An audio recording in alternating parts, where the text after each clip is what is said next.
எல்லோரும் எப்படி இருக்கீங்க? இப்போ கிறிஸ்மஸ்க்கு வந்து இந்த கோதுமை நெய் பிஸ்கெட் எப்படி செய்யலான்னு பார்க்கலாம். அதுக்கு வந்து கோதுமை மாவு வந்து 2 கப்பு எடுத்துக்கோங்க மெஷரிங் கப்பில்.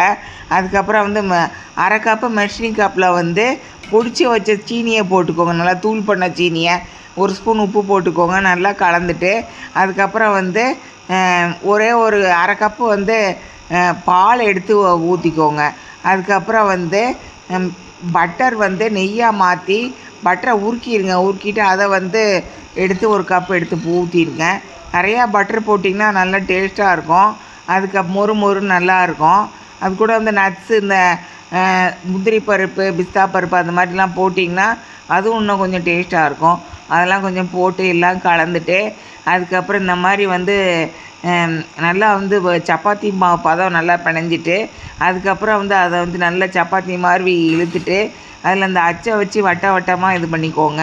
இது இருந்தாலும் ஆச்சு சமையல் தமிழ் சப்ஸ்கிரைப் பண்ணுங்கள்.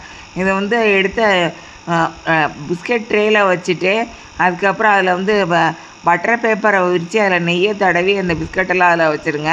வச்சுட்டு அதை வந்து ஓடிஜியில் வந்து வச்சுட்டு அதை வந்து 170 டிகிரி இதில் ஹீட்டில் வச்சுட்டு 20 நிமிஷம் வச்சுட்டு அதுக்கப்புறம் ஆஃப் பண்ணிடுங்க.